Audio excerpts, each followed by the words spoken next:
22 degrees. That's one higher than the weatherman. Only one more to go, and Barbara's going to win this. I said 24 degrees, believe me. Barbara said 23, and she's threatening to take it out. Yeah, don't want to talk about it anymore, really. Wednesday, it is officially hump day, middle of the week, and May the 12th right here. And let me do this first. Believe me, you're going to love it.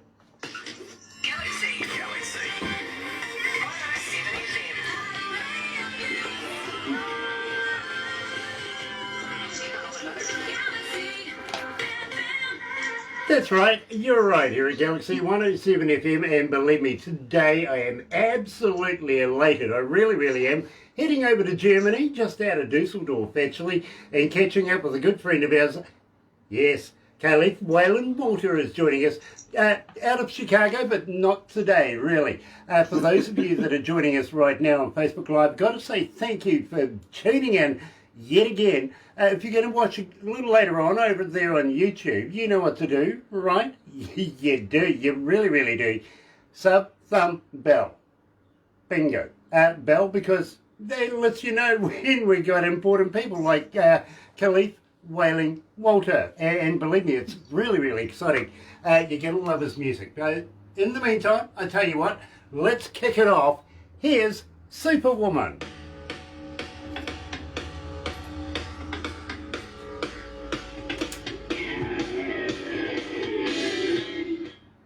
Ah, dear. How you feeling, bro? Good, cool. Nice. Cool. Very lively watching you on the radio, man. That's cool. Believe me, bro, I've done it once or twice now, and they tend to want me to come back and do it again. They do. But if it wasn't for, you see, we don't put ads in this. We put an ID stinger in every now and again, but we don't. We're not worried about money. This is about the music. It's about the artist. It's about the songwriting, the process, the whole deal. It's all about music, and we like to say we play tomorrow's music here today. So we're in the future. You know what I mean? So it's a platform now, sir, for you to be able to stand up and explain to everybody in the world. 74 countries are tuned in right now. Wow, by the way. Cool. Wow. And I'll give you the sum total of how many people were online for this interview at the end of this. No use giving it to you now because, you know, it's going to change. You know what I mean? So I'll give you that. But for every... We've got Yorg on. Got Yorg online. Ah. Look at that. Nice to have you with us, brother man. It really is. I'm looking forward to catching up with you again too in the near future, my bro. Really are. Today, you know, we're talking hello, to John. Khalif. Greetings from today, and catch up with you yesterday, today, tomorrow. Who are you talking to, Barbara? John Pater. John Pater's online. Nice to have John online too. Khalif, John's daughter, Ashley Pater, she's actually done something no other artist has ever done yet in the history of Galaxy, and that's put 3 songs on the top 40 charts. Wow. Yeah. Not bad. Yeah. Anyway, my bro. Not bad at all. Let's go to the desk.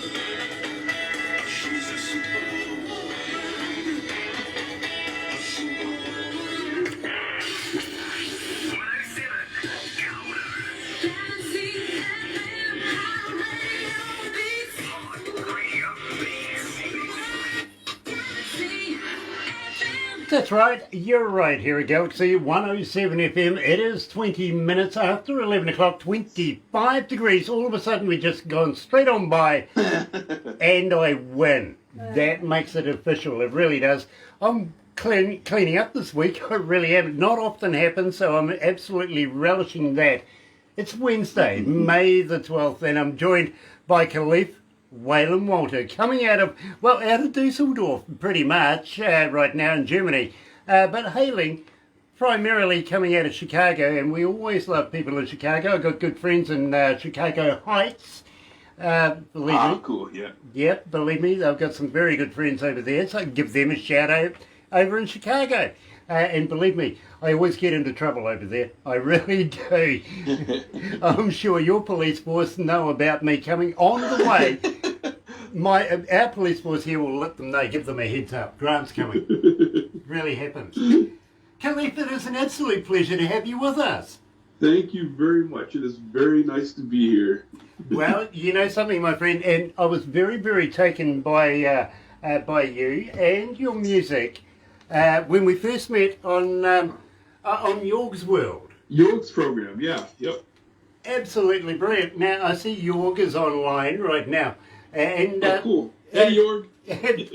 Tina's online as well, and love to Tina and also to Little Angel, believe me. Nice to have you guys back again. It really, really is. John Pater's online as well. Nice to have John Pater online. Believe me, loving the new stuff. Sober, yep, got it, love it, absolutely do. Now, at the same time, Khalif, we opened up the show with Superwoman. Yeah. Now, we like to call our audience an audio audience, and not fans, because believe me, you know, we love our audio audience. We really, really do. So, explain to us, how did the lyrics come to be? That's about my mom. That's actually about my mom. Yeah. I wrote the lyrics. This is crazy. The song was originally something completely different. It was a song sort of about Motown and Motown grooves and the Motown influence that I feel. And the song just never sat well with me. And we were getting ready to record the vocals. I had a friend come over and he was going to press record and I was going to do the vocals. And literally while he was on the way over, I said, I'm just not feeling this. And I sat down and scratched it and rewrote the song. Luckily he was late. He was about 25 minutes late showing up. But I literally rewrote the song while I was waiting for him to come over. And it's about my mom. Yeah. Well, you couldn't get a better Superwoman. And, we've actually just celebrated Mother's Day just a couple of days ago. Actually. Yeah, yep, we sure did, yep. Yeah. It seems to be to her for Mother's Day a couple of years ago. Yeah, believe me, what a great idea, and as a good son would do. Yeah, believe me. Yes, right. Yeah, exactly. Now, at the same time, Khalif, we met on Yorg's World, and we absolutely loved your work then. At the moment, I don't presume that you're doing a lot of shows right now. Believe me, I'm hearing it from every artist everywhere in the world. The same deal, you know, it's the COVID thing. I'm doing a lot of writing, doing a lot of recording. Got to welcome on board too, by the way. Terry Van Cannon's joining us. Nice to have you on board, my bro, coming out of North Carolina. Great lap steel guitarist Terry Van Cannon is. Oh, great. Wonderful. Absolutely stunning guitarist. Oh, by the way, he's also, I think, president or former president of the Blues Association in North Carolina. Oh, wonderful. Cool. Yeah, and we support the blues. Not primarily, we support everything, but I got to be honest with you, Khalif, we only play the good stuff. Okay. Thank you. That's why you're here with us today. Believe me, we absolutely love your work. Thank we you. do. And I can let you know, it gets passed by a board of 12 people. They are interested in a number of things, but more interested in our image. So it's got to fit. You know what I mean? Cool. Yeah. You're in like Flynn. You really, really are. Cool. Now, who would you say you base your style from? Believe it or not, I think my biggest influence from a guitar standpoint is Otis Rush. I know it's hard to hear that, but if I had to pick just one guitar player, I'd say Otis Rush. But I mean, really, I'm a huge Albert King fan. I love Albert Collins. I'm a very, very big Kenny Burrell fan as well. Wes Montgomery, Gatemouth Brown, another huge influence. Oh boy, there's too many to even name. Grant Green, I'm also a very big Grant Green fan as well. Hubert Sumlin, another guitar player. I'm very much influenced by Lonnie Brooks. There's no way around that one. And also very, very influenced by Carl Weathersby from Chicago. There's no way around that one. Those two, yeah. You know, Khalif, I actually thought I heard a little bit of Buddy Guy in there as well. Buddy's another influence of mine. Buddy, I can't even count how many times I've seen him. Buddy was Blues University for us. Every Monday night at Buddy Guy's, they had the jam session, and we would go down there. And really, the jam sessions I've seen recently are nothing like the jam sessions I saw back then. I mean, I ended up getting up. The first time I ever played on a blues stage was with Junior Wells Band. And those guys, they were not there to be your friend. They were there to take your head off, you know. And the thing is that if you had enough, I don't know if I can use that word, cojones, if you had enough cojones to keep coming back, then you would learn something, you know. And I was one of those guys where the first time they sent me home crying. I mean, really, literally, I remember, I'm not going to name his name, but he unplugged my guitar at the end of the set. He unplugged my guitar and sort of whispered in my ear, "You need to go home and learn some blues because that's not it." And sent me home, I mean, crying. But I was determined to learn this. So I came back and I got my butt kicked on a regular basis. But you see where I am now. So it worked. Yeah, believe me, I remember the days of cutting heads. I really, really do. Yeah. And you know, it makes you stronger for it. If you've got the will to take the knocks and go with the roll, yes, you're going to learn something. Yeah. If you see it in a positive way, I mean, they weren't trying to destroy me, but if you're willing to walk away from it that quickly, you know, if one bad experience makes you walk away from it, you don't have enough. You can't survive in this business anyway. No. If you can't take that kind of criticism, you know, one time, then you need to find something else to do. Yeah, this is not the right business for you. Exactly. Go and be an IT guy. Yeah. Hey, we need IT guys. Don't worry about it. We really, really do. Believe me, I couldn't live without mine as well. Terry Van Cannon, a North Carolinian, of course, is joining us. The Lap Steel guy. He says, well, bro, he loves your music. Thank you. And that's big praise. Believe me, he has so many blues people from his region. And he's handed us so much good music. It is unreal. So coming from Terry Van Cannon, very big praise. It really, really is. Now, thank you. Tell me about I've Made a Change. That actually, I wrote that originally, wow. That sounds almost, I think it's 20 years old. It's really old. I originally wrote it actually for Tyrone Davis. And unfortunately, I finished writing it. It took me a long time to get the demo because we don't have the technology we have today. And by the time all of it was done, he had passed away. So the song literally sat around for years. And the reason why I brought it back now specifically was horns have become more important to me. And I think I'm able to handle R&B stuff, R&B style from a vocal standpoint. I think when I first wrote the song, I was writing it for somebody else, but I didn't have that voice, that singing style in my repertoire at the time.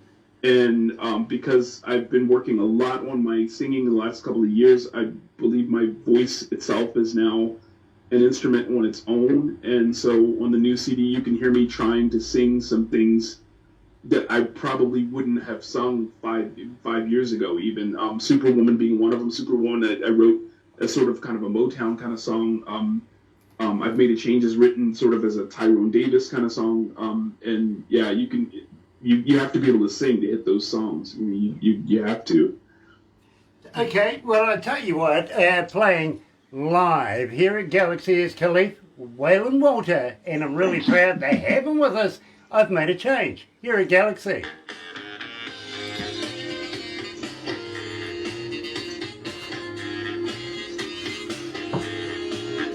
Geez, Khalif, it's bloody warm in here, I got to be honest with you. Wow. Really You guys is. are so lucky. I would gladly trade 25. I'd trade that. Oh, gosh. We have this newfangled air conditioning thing here called Open a Bloody Window, will you?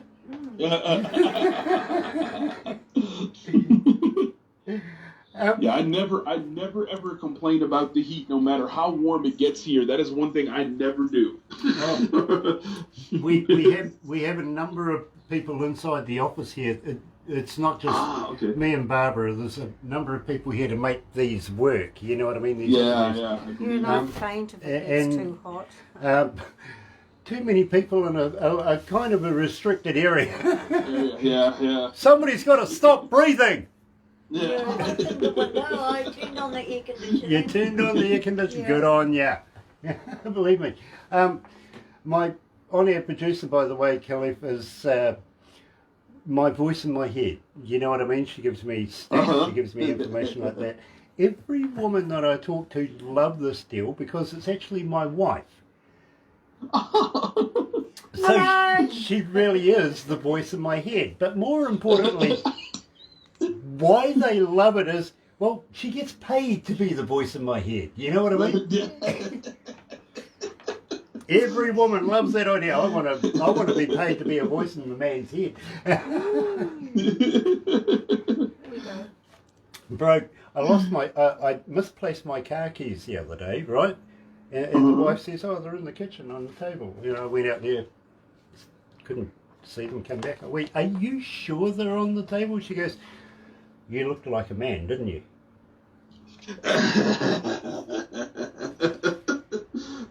Guilty.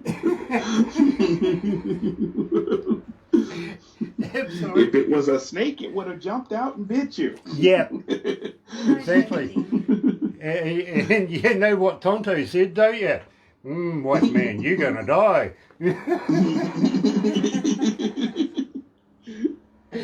Believe me.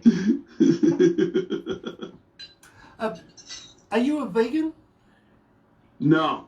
No. Okay, so, well, look, have you ever tried vegan sausages? No, I had vegan hamburgers before, though. Okay.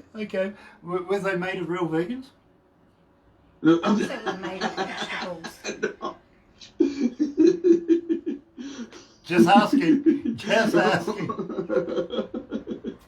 Hang in there, bro. You will survive this.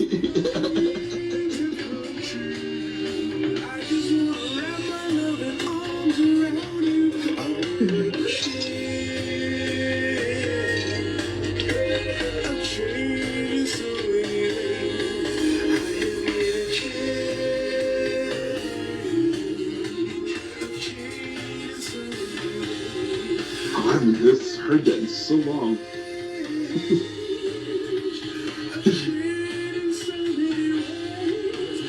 That's me singing all of those background vocals too.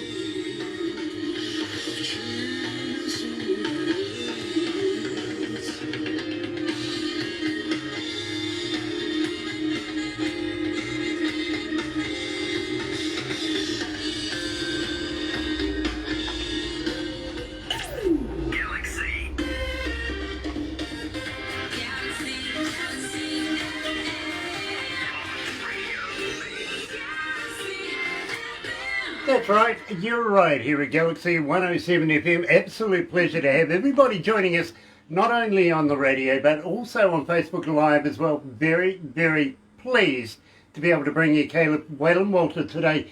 coming out of, well, just out of Dusseldorf, about 20 minutes down the Autobahn, you know, compared to Chicago, you take you 3 hours just to get 2 blocks in Chicago, believe me. Believe me, it does. Khalif, it's an absolute pleasure to have you with us. Now, I do have a fan question for you. And believe me, the producer's saying, please ask them this because the fans want to know. As a fan, Khalif, how do we get hold of you? Are you on Facebook? Are you on Twitter? Are you on Instagram? But more importantly, Khalif, do you respond? Yeah, all the time. Yeah. I'm really good about that. Yeah. And sometimes I surprise people. Some people. Sometimes I just drop something in. If there's a demo or something that I got done, I just drop it in people's messenger on Facebook or something. I'm actually. It takes a lot of time maintaining the Facebook and all that stuff, but yeah, I keep up with it. Yeah. And it's cool. I'm a fan of the music too, and I've just I love communicating with other musicians, and yeah, I've got the website's under construction right now, but it'll be back up in about 2-3 days, I think. That I have a website and Facebook, and I've got a SoundCloud too. When I dump a lot of stuff, I try something demos and I'll dump a demo on the SoundCloud just so everybody can kind of keep up with what's going on. So yeah, pretty interactive in that sense. Yeah, and I tell you what, we're supposed to be expecting SoundClouds here this afternoon as well. Heaps of thunder and lightning coming along the way. Believe it, true it is. We are expecting it today. But at the same time, and believe me, I wouldn't have said yes, to be quite honest. I never respond to anybody simply because I never get the time. But now you're going to get about another 5,000 Facebook fans in no time at all. You'll be too busy. You'll be too busy texting everybody to be able to, write music. Now, at the same time, I understand that your website is under construction, everything like that. Are you going to have a merch store on there as well? Yeah. That's part of the reason why it's getting redone is just getting it reorganized. So yeah. Nice. You can buy a lot of the music. This CD, the stuff you're playing, you can't buy that on my website because I don't own the distribution rights. I signed with a record label for this one, so that one. But all the old stuff and the solo stuff I do, you can get there at my website. Very, very cool, Caleb, believe me. And I'm a big fan of yours. Now, I got to let you know, I mean, I'm an engineer, not only just a DJ, but I've been an engineer now for almost 40 years. Yeah, cool. You know, I'm only 21 though, right? You know, this is what radio does to you. It does. It does. But, you know, at the same time, I've been an engineer, not only front of house, but also studio engineer. And when I very first heard your music, I said to Barbara, Jesus, I want to have a little bit more of that. I want to have a listen to some more of that because it's not often that an engineer like me finds somebody that I'm super excited about, more interested, cool. You know what I mean? And, I kind of found that in your music. Now, Barbara put something together. Now, believe me, I listen to people's music in my car. Now, for 2 reasons, usually, and let me take you through the process here, Caleb, is that Barbara gets between 30 and 50 bands a day wanting to do the interviews, right? Now, let's break it down to we only have a certain amount of time in a week to be able to do these in the first place. And then, so she's got to whittle this down. Now, 50 bands a day, you know what I mean? Incredible. Yeah. She takes what she whittles down and takes that to production, and here they argue, they toss, they fight, they throw pillows at each other, all the, you know, but down it comes again, then it goes to a board, the board approves it, then she comes to me with a little USB device that I play in my car. Now, reason for that, 2 reasons, actually. First reason is, well, and believe me, I get no information, nothing at all I get is the music. Don't tell me the titles, the artists, anything, you know what I mean? Just the music. That there is my way of deciding whether or not I want to do the interviews without anybody else's influence. You know what I mean? Oh, okay, yeah. Mm-hmm. So that's my take on it. The other reason is, well, to be honest with you, Khalif, nobody else wants to drive with me. It's true. That's not fair. No, but they kind of think going sideways is weird. It's not. It's normal for it. I mean, Barbara understands fully because, I mean, even her son is a New Zealand champion car racer, goes sideways, and her grandson, another national champion, goes sideways. Everybody here, pussy. Pussy. Literally, they can't hear. You be you, Grant. You be you. Yeah, but besides, I can't hear Ignore them. Yeah, well, I can't hear the music over the screams sometimes. You know what I mean? Gets damned annoying. To shove a beer can in people's faces. Shut up. I'm trying to listen to it. You know, it could get on your one last nerve.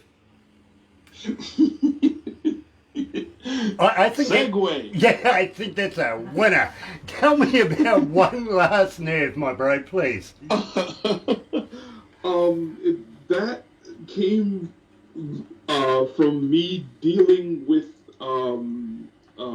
someone that's no longer in my life, and I had it. I mean, I had just absolutely, literally had it, and I was sort of writing the words as I went along, and then I had a conversation and ended up recording the song right after that discussion, shall we say.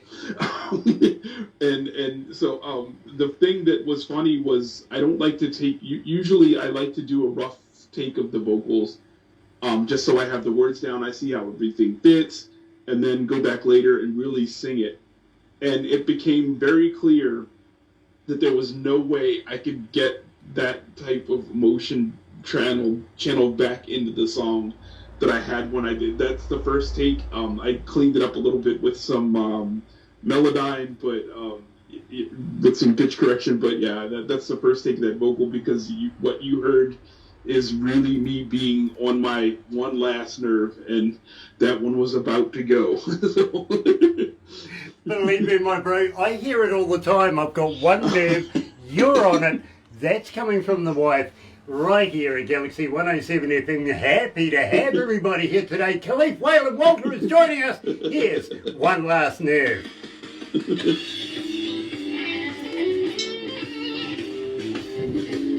Woohoo! 119 cities around the world are joining us. wow. I'm loving it. I am loving it, believe me. That is very cool. Believe me, bro. Wait until I give you the numbers at the end of this. Wow. Cool. Yeah, I mean, 74 countries, brilliant. Love it, love it, Yeah. love it. 119 cities around the world. Thank you so much. And we want you to tell your friends, we do. Let's get a few other cities in there. Some of your sister cities even. Let's get it happening. But believe me, individual numbers will blow you away when I give you those. Great, at the end of it, man. bro. Great. Now, we will give you a copy of everything we do today, bro. We will. Yeah. After we do this, Barbara will actually put together a movie for you. And we'll transpose this over into YouTube so that you can have a copy of that. Some photos. We do some crazy photos afterwards, so I'll apologise now, okay? You'll be able to put the photos on your phone like wallpapers, show your friends, Kiwis, not healthy, don't do it. Those guys are nuts down there. But just something to ponder, my bro. I don't see that this virus is going to last forever and a day, right? We're going to beat this MF. We are going to beat it. Would you consider, once all the coast is clear, coming to New Zealand and playing in front of New Zealand audiences? Yeah, definitely. Yeah, you guys are on my short list. There's still some places I haven't played, and I would love to come down there. Yeah. Brilliant. So, we would love to be able to do, maybe about 4 shows here in New Zealand, maybe about 8 in Australia. Make it worthwhile. Let's do an Australasian tour. Bro, we would love to have you. We've got a number of other blues artists that we were kind of thinking, if not 4 shows, maybe 2 major festivals, you know what I mean? Yeah. And believe me, we have so many blues people that want to come to New Zealand. Cool. I think, nothing better than getting together with a whole heap of blues people and throwing some Really alcohol at it. great. I love that. And also the lecture I do, the lecture, I would love to. I consider myself more of like a blessed historian. I'm able to go around and keep the history of this music, and I've had some wonderful people sit down with me: Albert Collins, B.B. King, Dion Payton from Chicago, Carl Weathersby, Johnny Clyde Copeland, Lonnie Brooks. I spent hours with him. Billy Branch. These guys all gave me a little bit of something, and it would be very, very selfish of me to not pass that on. And with the degree that I have, Khalif, sorry to cut in there, my bro. I want to, with respect, I actually do want to talk about that, but let's go back to the desk. Okay, cool. I'm gonna lose my damn mind. Y'all keep doing me the way you do.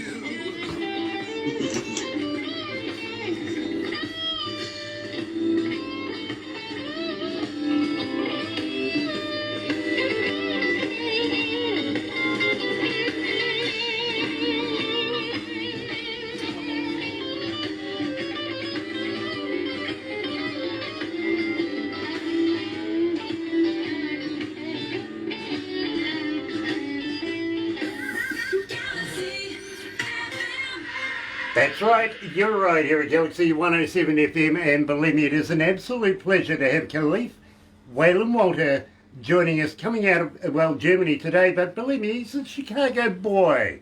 He's down, he's down. We Wailin, we are Wailin, believe me, we are. But in the meantime, we were talking just a little bit off air about maybe getting Khalif down here in New Zealand. Once the borders open up again, he indicates to us he would love to do it, but tell me about this education. You're a very highly educated man, and I respect history. I really do. If we don't adhere to our history, learn from our history, we will never be able to move forward, literally. That's true. So, my bro, tell me a little bit about this history that you tell everybody about. Yeah, I studied jazz music at Roosevelt University in Chicago. And during the time I was there, I ended up doing an interview with Captain Jack McDuff, the organ player. And most of what everybody always asked them about was music. And I just sort of kind of happened across some questions. He said some things, and I happened across some questions about being an African American and traveling and playing this music. And with my studies, part of also studying was also had to learn some of African American history to go along with it. And I completely and totally fell in love with the subject and realized that the two could be married very well together, African American history and the study of the music itself as a partial oral African American history. And so for me, I mean, I have been incredibly lucky with the people that I've encountered in blues and the people that have given me just a few minutes of their time, and the list. I mean, B.B. King sat down with me, gave me a guitar lesson. Albert Collins sat down, gave me a guitar lesson. Lonnie Brooks, I was in his band for 4 years. I used to go to his house all the time and just hang out with him. Louisiana Red in Germany here, I used to go hang out with him all the time, and spent time with Billy Branch, with Carl Weathersby, Carlos Johnson in Chicago. Just the amount of history that these guys gave to me, and the music that they gave me, and I want to pass that on. I ended up in blues because of a chance. I mean, completely and totally 1 in a million chance meeting with B.B. King. I was the biggest AC/DC and Van Halen fan on the planet, and I got backstage at a B.B. King show. First, the show just blew me away. And then I got backstage, and he sat down and gave me like a half-hour guitar lesson. and that was it for me. That was I wanted to play blues. From that point on, I was like, I want to do this. This is what I want to do. And for me, it's our music, it's our history, it's our culture, it's our heritage, and it would be wrong of me not to share this, to pass it on, and to keep their memory, the wonderful things that they've given me. Otis Rush is another one. He sat down with me to keep their memory alive, to keep their spirit alive, to keep this music alive, to keep our culture alive. That's why I do it. I want people, younger people, to hear it and understand it, and really understand the connection of that music and see where it connects to the hip hop and stuff that we listen to today, or the rock and roll that they listen to. You know, the White Stripes, and what where did the Rolling Stones come from? Where did the AC/DC come from? These guys all listen to blues, and so I try to connect the youth with that music so that I'm doing my part to keep it alive. That is so cool, and much respect here. Passion. You can hear the passion there. Yes. Believe me, I respect that, I do. AC/DC, give you a little secret, my bro. The drummer, Phil, lives about an hour and a half away from where we are right now. Believe me. Please tell him I said hi, and I'd love to meet him. Well, here's the deal. You see, every time they come to New Zealand to play, I'm actually their official engineer. Oh, wow.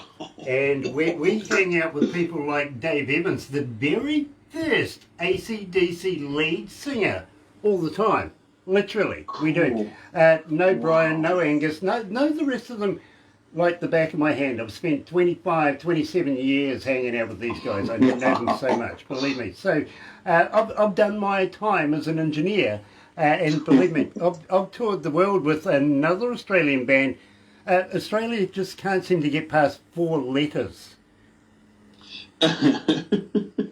AC/DC, Lightning Bolt, yeah, okay, fair enough. There's another one with 4 letters. Think about it. It starts with INX. Yeah, literally.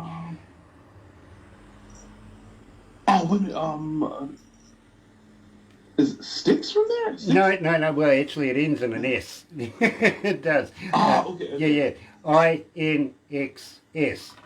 Oh, in excess. Yeah, that's right. Yeah. I haven't heard them in years. Yeah. I totally forgot about them. Well, actually, here's one for you. We're interviewing a guy tomorrow. Now, this is 3 years in the making, for God's sake. But, of course, he's Australian, so, yeah, I understand that. I get it. But his name is Delacoma Rio. Huge artist. Also stands in for the In Excess show. You know what I mean? So, Oh, cool. Yeah. very, I understand why it's 3 years old. Why we've been chasing you for 3 years, Delacoma. I really do. You're Australia. You come from Melbourne. There you go. That explains it. Believe me, Nice. New Zealand and Australia, we love to banter with each other. You know what I mean?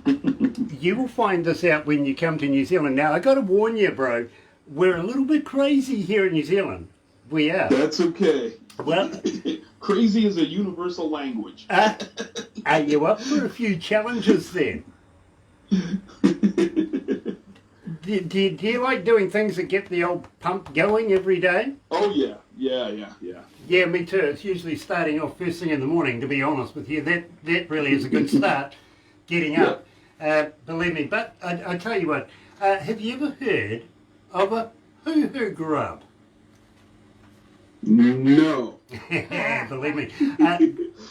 The indigenous folks here in New Zealand, called the Maori, still today use this as a delicacy, and believe me, I will get Barbara to send you the instructional video to show you that I'm not pulling your leg, but, well, you're familiar with a caterpillar, right? Yeah. Yeah, this is well, it's a caterpillar on steroids. It's like a double-decker bus to a mini. It's big. It's white. It's got a black head, and what you do is you put the live body in your mouth, rip off the head. Don't eat the head, it's yucky, but when you crunch down on the body, it's like eating creamy peanut butter. Oh, okay. It's one of those mind things, you know what I mean? Yeah, I'll have to take your word for it on that one. Believe it, we'll send you the videos, don't worry about it. You will say, yeah, Grant wasn't telling me a lie, they are crazy there in New Zealand. But now, are you familiar with New Zealand at all? Do you know anything about New Zealand? Yeah, I actually grew up on an island that's near you guys, Guam. Yep. Oh, I feel sorry for you. Yeah, my father was military, so when I was from 6 to 12, I lived there, and I remember it's very, very warm. The toilet goes in the opposite direction. Well, that's really weird, actually, because it's just the north and south northern and southern hemispheres, the way the water goes down the two. Yeah, believe me, it's kind of weird. But Guam, I understand Guam. You may see Old Glory in the background there, bro. That's quite simply because I was actually born in Phoenix. And okay. My father is a Native American Indian, an indigenous American Indian. My mother was Scottish. My mother was Scottish, so you can understand the turmoil that goes on with me there, can't you? Literally, you can. But I was adopted here in New Zealand. Literally, my father thought this was the safest country in the world, and he went off to Vietnam. You know what I mean? Oh, wow. So Okay, yeah. he wanted at least one of his progeny to be safe somewhere in the world. So I was it, bags you're it, you know what I mean? So I got brought up by... Well, I don't know whether it was a blessing or not. You know, nice to be adopted, but when you're adopted by somebody that plays with explosives every day, it's an interesting home. Brilliant. My father, he was the World War II vet. He was a desert rat. Went through the African desert with a bayonet, looking for landmines. Oh, wow. Yeah, some sort of. Yeah, you believe me. In New Zealand in peacetime, they would say he's mental, put him in a home. Yeah? But believe me, he excelled in his job, and he came back, worked for the New Zealand mines here as a powder monkey blowing stuff up, and well, I learnt everything there is to know about how to blow stuff up, you know what I mean? And you most probably could still. It's an important skill, you know. If there's ever a zombie apocalypse, you know, somebody needs to learn how to do that. Well, the really good thing is, well, you know, everybody in our little town where I grew up knew that my father was an explosives expert, so when I got angry at some of the school kids that were trying to beat me up, I'd just say, I'm coming to blow your house up. Believe me, I did it. Problem solved. Yeah, exactly. They believed it. You know what I mean? Sure he would. Literally. And I could tell you so many stories about, like going fishing, for instance, with a stick of dynamite. We didn't take rods with us. No, we would take a little tinny boat, go out onto a lake. Dad would cut up a stick of dynamite into 3, put in a deckhead. Now, have you ever seen, an Australian guy, what was his name, Hogan, Crocodile Dundee. Crocodile Dundee. Yeah, the hat and the stogie cigar and everything. That's the splitting image of my father, right? I kid you not, I really kid you not. But, you know, I'm talking 20 years before Hogan ever came around. Now, we're on this little tinny out in the middle of a lake up in the high mountains, literally. He goes, we're going fishing. I went, okay, and I'm going to get the rods. He goes, don't need them, right? We get out there onto this lake. He's chopping up this stick of dynamite, sticking literally a death head.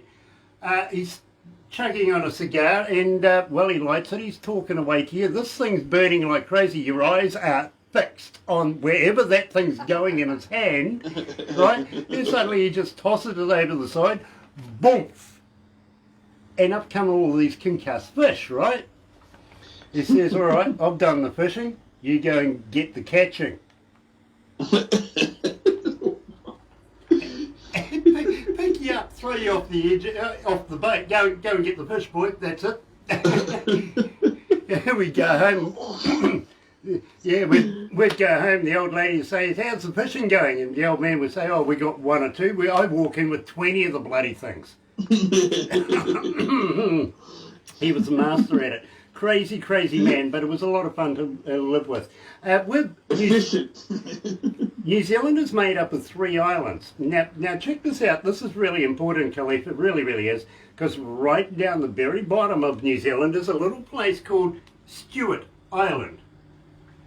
Now, if you weigh it up, it's the only bloody island in New Zealand that actually got a name. Because, well, whoever named this place literally ran out of imagination after that and called the next one South. Ingenious, right? Guess what followed? North Island. Logical, The right? Kanye West School of Naming Islands. Yeah, believe it. Well, hey, listen, if you really weigh it up, now, this is really a contentious one as well. If you think about it, scientists these days, we're looking for the Goldilocks planet, aren't we? We're looking for Earth too, you know what I mean? And, well, we have the audacity of naming these pieces of rock in the middle of space without even asking those people that own it, if we can. Secondly, if they come with the moon, they actually name the moon as well, right? Yeah. Yeah, but look at ours. It's called Moon. Moon, yeah. I mean, for years, Khalif, I've been wanting to change that. I really, really have. I've been canvassing everybody around the world. I want to call it Celestial Body Brian.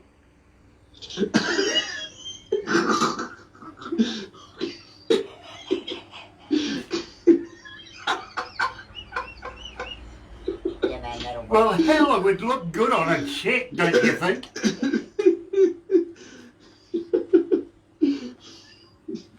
Anyway, he's wondering why he's coming onto the show now. He's going, why did I do it? Why did I do it? Khalif, why did I do it? Why? Why? Yeah, tell us, why did I do it? That song, it's actually the story. It's kind of a sad story. It was a guy who was, I met him at Buddy Guys at a jam session, and he came. He sat down on the stage in a stool and poured. He had a cardboard piece of paper, and he poured some sand on it, and put a microphone on his feet, and he played castanets in one hand and played harmonica in the other, and he used his feet rubbing the sand to make the percussion. It was the most soulful thing I have ever seen in my life. It was absolutely, I mean, just haunting what he did. He told me he had just gotten home. He said, oh yeah, I've been gone for like 20 years. And he told me he'd just gotten home. And I was like, oh, where were you living? I thought he was living, out of the country or something. And he's like, oh no, I've been in prison for the last like 24 years or something. And it was the story he told me. He had come home from work and he found his best friend and his wife in bed. And he said, without even thinking about it, I reached into the drawer, I pulled out the pistol, and I shot both of them dead. And he said, now, why did I do it? I wasted 25 years of my life. But he's like, I'm not going to sit here and dwell on it anymore. It's done. It's over with. But yeah, I don't know why I did it. And that's actually the song that was me sort of filling in the rest of the story with that. And I took some liberty of taking some of the influence of the Kinsey Report from Chicago and mixing a little bit of that reggae and a little bit of that sort of Albert King. Don Kinsey is another great guitar player from Chicago, another influence of mine. And Don, the very first time I was in Chicago, I saw the Kinsey Report and Dion Payton and the 43rd Street Band at Kingston Mines. Completely and totally blew me away. But Dion Payton, he played sort of like a Santana-y kind of rock blues mix with a very funky soul to it. And the Kinsey Report played a very reggae-y sort of mix of Albert King and reggae kind of blues.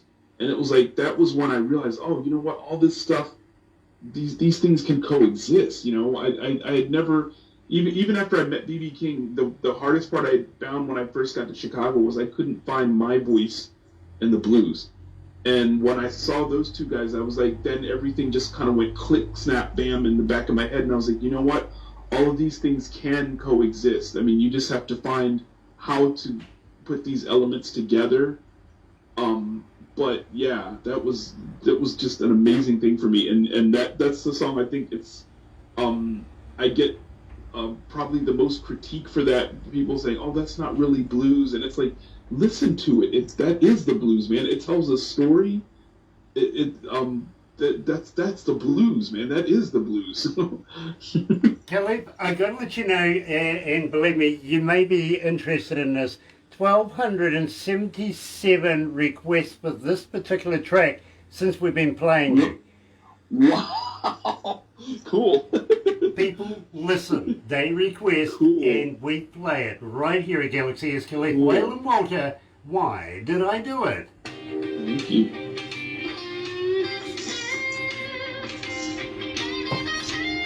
How you feeling, Khalif? Cool. Nice. You're definitely right. This is a different kind of interview. I've never done an interview where I was speechless, and that you got me with Brian. That was. Believe me, bro. We would love to have you back. Would you come back again? He's so funny. Yeah, definitely. I'd love to. Yeah, this is fun. Nice. I did say you'll probably never do another one like these again. Terry has a question for him. Terry has a question for him. Yeah. Can Khalif tell us about his guitar amp and any effects he uses? So Sure. I'll ask you that when we go back to air, okay? Okay. But Give me a nice. second. I'll reach behind me here. Hang on. I hope the thing doesn't fall off.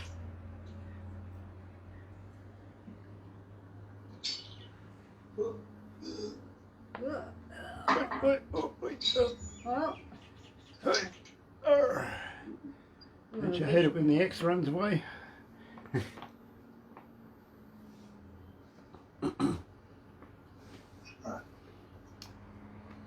Look at that. It's sitting behind me. Just happens to be sitting, and the other one is down here. I picked that one up. This one's in pieces right now, but the one that most of the guitar was recorded, this CD was recorded with this guitar right here, but it's in pieces at the moment. So. Oh, okay. That's this one, yeah. It's in under pieces at the construction. moment, but yeah, And, I'm doing some work on it. that little black insignia on your guitar there, is that your personal insignia? Is it your letterhead? It certainly is. I picked up on that. Yeah, there. Yeah, that's my logo. That is cool. That is Yeah. So you're going to have your logo put on you. cool. Yeah. Gail Hammond is watching. One of the Hammond brothers. Are you familiar with the Hammond brothers, bro? Don't know them, no. They're legendary country artists, literally Hall of Famers. Oh, cool. And good Hi, friends Gail. of us here at Galaxy. Nice They to really meet are. you. Dale and Gail Hammond. They love what we do. They're doing a TV series right now too, by the way. And Cool. they love to watch inspiring artists that we interview, much like yourself, bro. You never know, you might Cool. actually get a tap on the shoulder from one of the Hammond brothers saying, hey, we'd love to do a Cool. show together. You never know. That'd be very cool. Oh, believe me, bro, we have so Anything's many possible. close friends from around the world that just love to want to be able to network and work with each Cool. other, you know what I mean? Cool, yeah. And, Very Well- nice. well, you see what happens when you go on York's World, you end up laughing at Yeah. That's You Well, never good. know who you're going to run into. Yeah, exactly. And then you run into me, oh my God. Let's go back to the desk.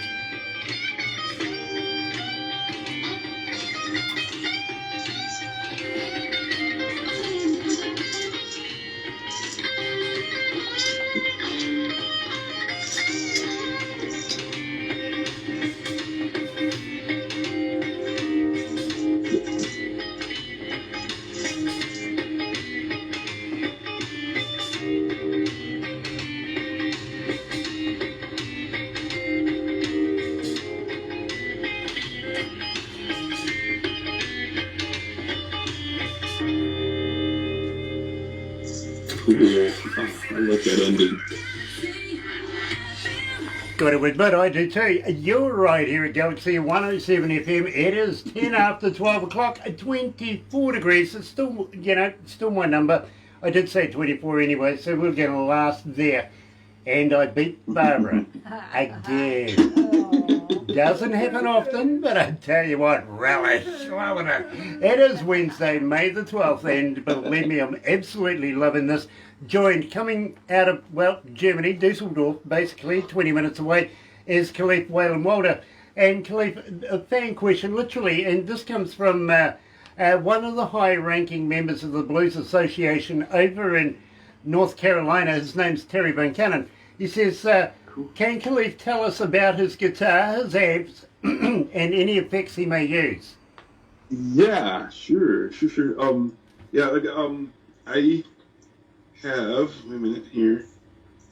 This one, it's in pieces right now. This is the one that did the CD. Most of the stuff that's on the CD right now is this one, but it's in pieces right now, and that one's being. And then my other one is this one right here. This beauty right here. And everybody can see that. Get a close-up look at that one. And yeah, the important thing is the right there. The Khalif caster, yeah. I've been building. I worked in a guitar store in Chicago, and picked up quite a bit. Guitar Works in Evanston, and picked up quite a bit about how guitars work. And I like the Telecaster body and that Telecaster neck. And I love the sound of humbuckers, Les Paul. And I couldn't find the guitar that gave me the sound that I really wanted, so I started building my own guitars a couple of years ago. And that's what you see most of the time. You'll either see me using one of the Khalif casters, which is basically it's a Tele body with rosewood neck, and I don't tell anybody what the electronics that are in it. Sort of my secret sauce, but basically think rear pickup AC/DC or AC/DC and maybe Billy Gibbons, and front pickup think Wes Montgomery or Kenny Burrell. So yeah, I wanted something that gave me everything in between. And I've an endorsement with Vox. If you can see my Vox AC30 sitting behind me, the AC30 did almost everything that you hear on the CD. I use in the studio a trick. Lonnie Brooks, I'm happy to share this actually. Lonnie liked the sound of mixing a Class A amp and a Class A B amp. So that means like a Fender Twin or Deluxe Reverb, and generally when I'm playing live, if I got somebody to carry all this stuff, I have an AC30 and a Fender Twin for the really big stages, and for the smaller ones I have Deluxe Reverb and a Vox AC15, and mic them both up, keep them turned down a little bit low. I don't like to blast the volume out. It's not necessary. I like a better tone from you turn it up enough to push the tubes, but not, you don't need to crank it. And for effects, actually, I use a lot of stuff. I know people that have seen my setup. I use a lot of pedals, but I don't use them, I think, in the way that people think that I do. I don't use them to give me the sound. I use them to add color to my sound, is what I use them for. I'm a really big tone junkie, but I think 90% of it really is just your hands. I use a D&M overdrive pedal. I had a Badass MXR Badass overdrive. I use a fuzz pedal from Keeley, which is really cool. I love that fuzz pedal. I use a Strymon Lex pedal to give me my Leslie, and that sounds really good in stereo. That sounds really, really cool when you use it in stereo. I also have a Hughes and Kettner that I use to get my Leslie sound. And then I also have a delay pedal, very, very cool. What is the name of that one? It's a Strymon tape echo pedal, which I absolutely love. That's on I use that on Why Did I Do It? And I use it on another tune, Worries, Worries, Worries. That's where I get that sort of Led Zeppelin-y kind of tape delay sound is using that. And so I don't use the pedals to give me. I use them to give me color for only for a specific color. So that's why I do have a lot of pedals, but I don't rely on the pedals to give me the sound. I really rely on my hands to give me the sound. And also I have an endorsement with GHS strings, and I use a very heavy gauge string, 11 through 50. So I don't anybody that's a guitar player, you'll know what that means.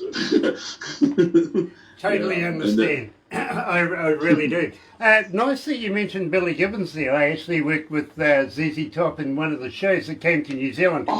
And Love Billy. little story there is sitting in the back, in the green room back behind the stage. After we did the show, the boys come in, all grab themselves the appropriate waters and, all sorts of stuff. And Billy comes up to me with his guitar. He looks at me and I'm looking at the guitar and he hands it to me and goes, "Treat it well. Play me something." So Wow. he handed me his guitar, Wow. and for a good half hour, he's showing me little finger chords, little tricks and everything on his own guitar. You just don't get away from stuff like that. That's a memory forever. You know what I mean? Cool. Yeah. Absolutely. You know what? I got one story like that too. We were playing. Lonnie Brooks was playing with Jimmy Vaughn, and I wanted to meet him. I'd never met him, and I really wanted to meet him. And I was walking around when he was doing his sound check, and I was looking for him, and I didn't see him. And I bumped into somebody who was down on the floor, and I was like, "Oh, sorry." And I looked down, and it was Jimmy. And he goes, "Oh man, I'm doing my sound check." And he goes, here, check this for me. And he handed me his guitar, and he goes, "Let me go out in the audience and see how it stands, how it sounds." And he handed me his guitar, and I was like, "This is cool." So I ended up playing with Jimmy's band. It was very cool. Did his sound check for him. It was a very, very cool cat. Absolutely. I love stuff like that. I really, really do. And believe me, being an engineer and travelling around the world with some of the biggest bands in the world, I've got to be honest with you, there's always a gem that you can take away from it. You know what I mean? It's always one of those. And I love how people tell me about things like that. For instance, I was talking to a guy who's what we call our resident Elvis. I've got to be honest with you, his name is Anthony Ligori.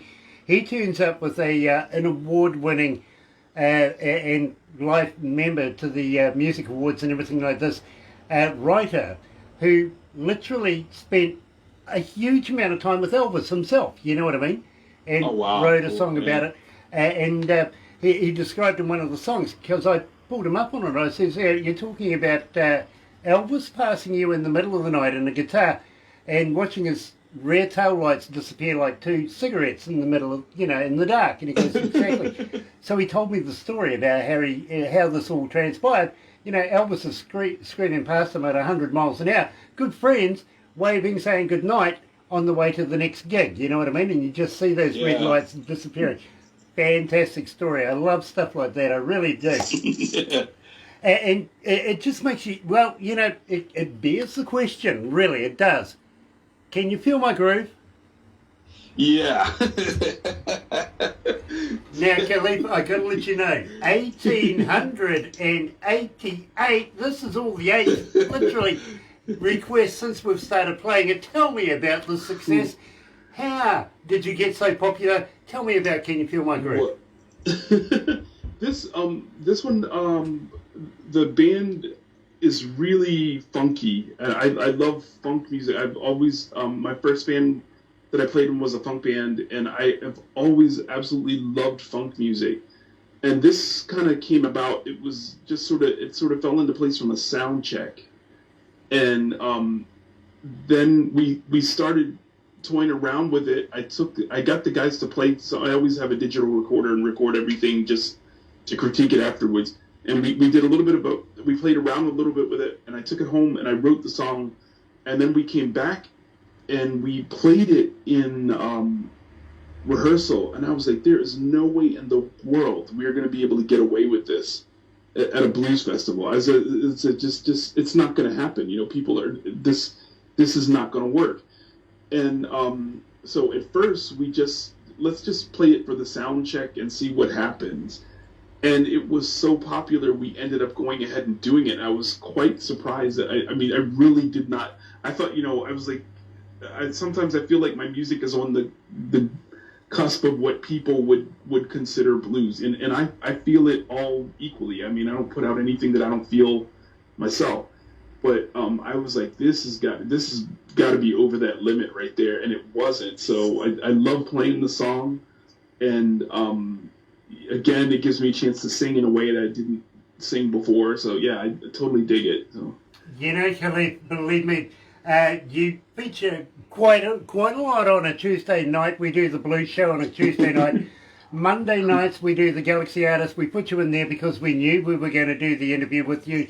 And, well, we play you quite considerably, I got to admit, through the breakfast show as well. So, my friend, 1,888 people since we've been playing you have requested this song. Can you feel my groove? Here's Khalif Wailin Walter.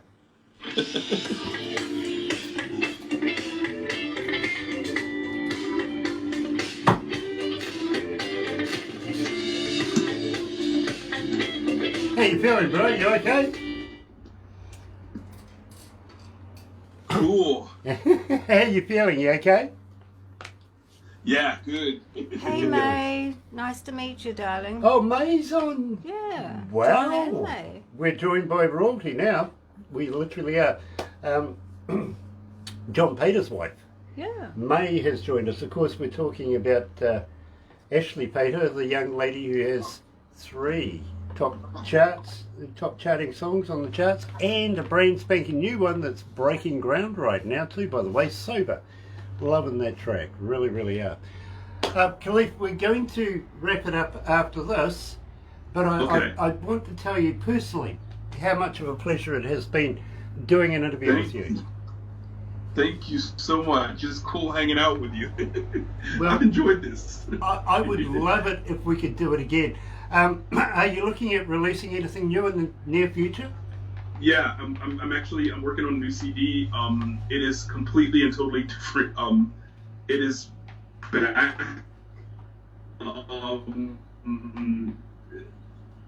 That right now, I think that's 21st century.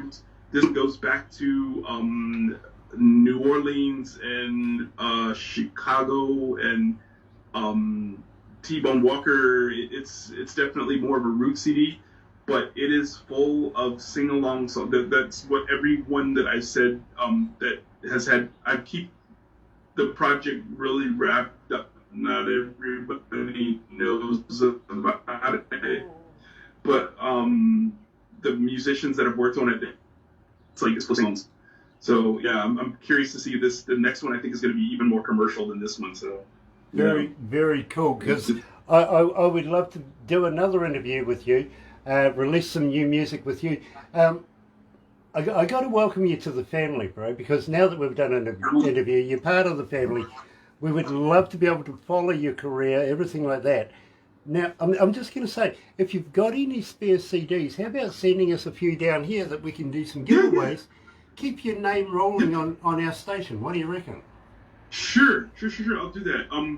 I have none at the moment because since I have to buy the new one. I have to buy from the record company because I don't own the rights to produce it. And so, yeah, as soon as I get some, I'll send you guys some. I'll let you know. But I haven't been keeping them around because I don't have any gigs to sell them on. Fair enough. By the way, if you've got any T-shirts, well, people watch these, and before you know it, they're on the interwebby thing. They're finding out who Tommy Steele is, coming out of Nashville. Yeah, he's a bro. He is. Check him out.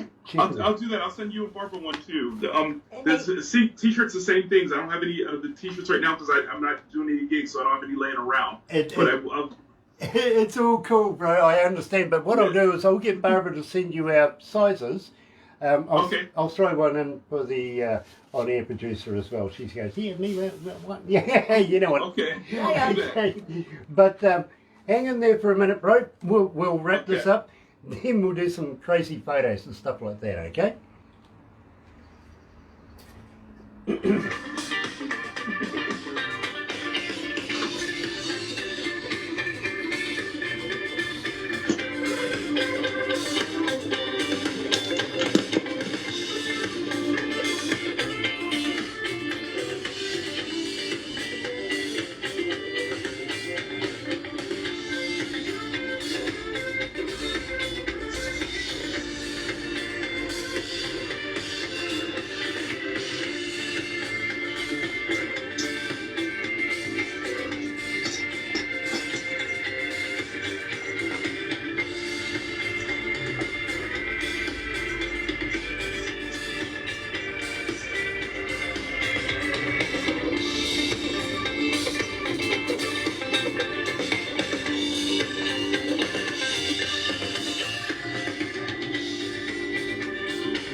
No. It's not supposed to happen. What the heck? New Orleans ladies. New Orleans lady. You know something? I miss Bourbon Street. I really, really do. And, well, Khalif Wailin Walter's music is not helping me miss it because, believe me, it's right there. I love that. I really, really do. Khalif, we're going to have to wrap this up right now. But please, don't go anywhere because we're going to do a few things after we do the show. We really are. And believe me, you'll be able to say to your friends, look at this, these guys, yeah, New Zealanders, what can I say? But it has been an absolute pleasure having you here at Galaxy. Will you please, please, please come back again? Yes, I will. Very much so, yeah. Love it. Absolutely love it. So hang in there, my friend. But in the meantime, let's go back over to the other studio right now. You're right here at Galaxy. Have a great day. Happy radio, everyone.